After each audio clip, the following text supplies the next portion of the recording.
lane. Maraming paniguradong hindi in-expect na magiging ganito yung senaryo ng pang-limang serye natin. Na ganito kadikit yung laban, pero dito sa taas, Edward onward, binuhat lang si Sanford, pero naka-ready naman si Sanji. Mag-isa nga lang dito si Renny J. Shun po out lang, wala pa naman siyang Way of the Dragon.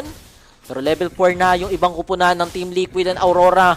Meron ng Netherrealm, pero Final Slash pala yung dapat nating abangan. Netherrealm na hinihintay natin, nandun na rin naman. Yakap sa tatlo, or actually sa apat yung nahuli ni Daddy JP, and that's First Blood.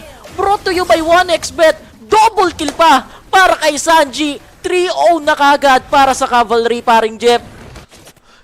Ano?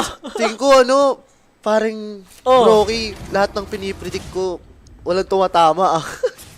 Parang, pero Nakikita ko na kasi yan. pero ako ano pa rin ako kasi pares magaling yung team na yun eh. Ayaw Kumbaga, naman. Early 3-0, mamaya 3-all. Kasi nakikita na rin natin, di ba? Meron tayong 5K gold curse. 5K. 5K gold curse.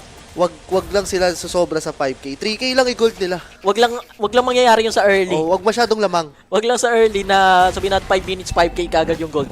Parang masyado na mahirap balikan yun. Pero si Daddy JP, binan yung Tigreal, binan yung Kaja, binan yung Minotaur, binan yung Chip. Pero may angas na ibibigay dun sa sa Cupra, yakap sa apat. Kumbaga, Cupra 0 win rate today. Bibigyan ko ng isa. Hindi pala totoo yun. Kung sabihin natin sila lang yun, Cupra lang nila, hindi ko Cupra yun. Pero nandito na nga, medyo malapit sa Torre, pero makakakuha pa rin ng kill yung Cavalry. That will be Yue who will go down para sa side ng Aurora. Ragasana naman ang Team Liquid PH, paring Jeff. Maaga pa lang, medyo umaabansi na yung Team Liquid.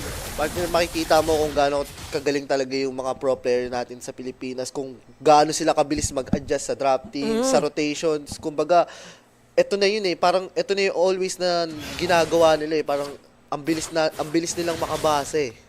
And kung team fight participation lang yung pagbabasihan natin dito, 4 assists for Daddy JP. 100% team fight participation yun, sa lahat ng patayan laging involved si JP dito. Ito na naman, tinalunan ni Yakap, sabay killing spree para kay paring Sanji. Partner, kung mapapansin mo, favorite spot ng Clash dyan eh. Kumbaga, dyan napipick up si JP at si Renny J. It's either sa kanilang dalawa lang. Ngayon baliktad na. Kumbaga, merong may-ari ng bush na yan. Tingin mo sino?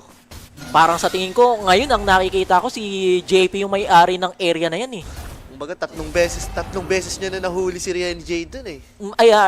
Yun nga. Pero 5-0, hindi na naman makakakontest sa Lord yung Team Aurora. Masyadong malayo si Demon Kite, ibibigay na lang nila. Farm muna, magiging decision dito ng Aurora. Kalmahan muna natin, hindi pa natin kaya makipagsabayan. Hindi pa kaya ng sustain ng Aurora yung damage ng Team Liquid PH. Domeng, delikado yung buhay niya dito. Human form para lang makatakas kahit papano, hindi naman siya mapipitas, hindi na magpupulit kamit yung Team Liquid dito. Respeto pa rin yung ipapakita nila para sa Aurora. Duet. Damage lang. Pero Jeff, eto na naman si JP. Mukhang tatalo na naman. Favorite bush nila talaga yan, partner. Diyan nila gustong mag-engage ng Clash. Siguro merong swerte sa bush na yan eh. Ano? Yung swerte nandito ngayon para sa Team Liquid, kung makikita natin. Medyo hindi ata nag-workout yung Cho para sa game 3 natin. Dahil kung isipin natin masipa niya si JP dito, pwedeng may counterplay, pwedeng yakapin lang sila ng Cupra. Kung sisipain natin si Sanford, merong Final Slash na pwedeng ibitaw dito yung Arlot. And Benny, Sanji, meron naman silang Purify. Pero ito na nga, Purify na gamit na para kay paring Benny. Hindi naman mauuntog yung yakap, Netherrealm, nandun na rin naman. Pero yung tanim dito ni Sanji, that will be Dominator Descent. Makukuha na naman si Renny J, and 6-0 na yung ating team kills. And 6 minutes pa lang, hindi na sila pinapalabas ng mapa dito. Under the tower, kukuha na naman ng kill yung Team Liquid. Kumbaga, partner, ano na to gutom na siguro tong Team Liquid no? Gusto na. Gustong ilabsit Oo, gusto na tapusin yung laban. Yung sabi nating 5K gold curse, alam nating medyo gana boost yun, pero gantong kaaga. Partner, 5K, hindi na 5K, 6K na Unti-unti nang lumulobo yung kalamangan para sa side ng Cavalry. Hindi na makakuha or makakontest ng objective dito yung Aurora. And ito sana yung hero nila na dapat lamang sila sa early. Dapat sila yung maka-snowball dito pero baliktad yung nangyayari. Benny Cutie, malayang nakakapag-farm. Kung mag-item check tayo dito, baka mamaya nakakuha niya na yung 2 items. yung 2 items niya, Corrosion Sight or DHS. And pati si Sanji, 403 on his Zaz. Ano na item? Divine Clave? Cloud items pa 2 items.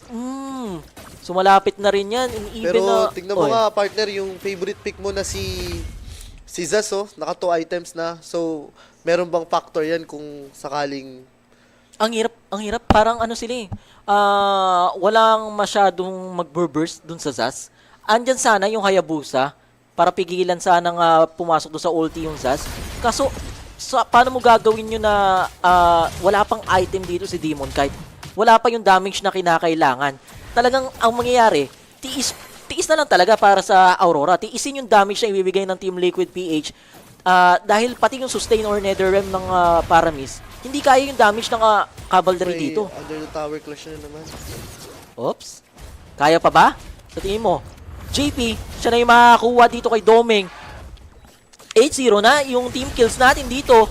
Mukhang hindi ata pagbibigyan kahit isang kill yung Aurora. Ano nangyari? Ano yung pagbabago dito para yung Jeff na ganito yung naging landslide game para sa game 3 natin? Partner, tingin ko meron silang plan na ginawa eh. Parang magandang plan. Parang Roger bait. Kumbaga, Zaz trade. Alam ng Aurora na makukuha nila yung Roger. Pero parang sobrang early. Parang Zaz nga, di ba? Parang good counter against Zaz is yung Claude.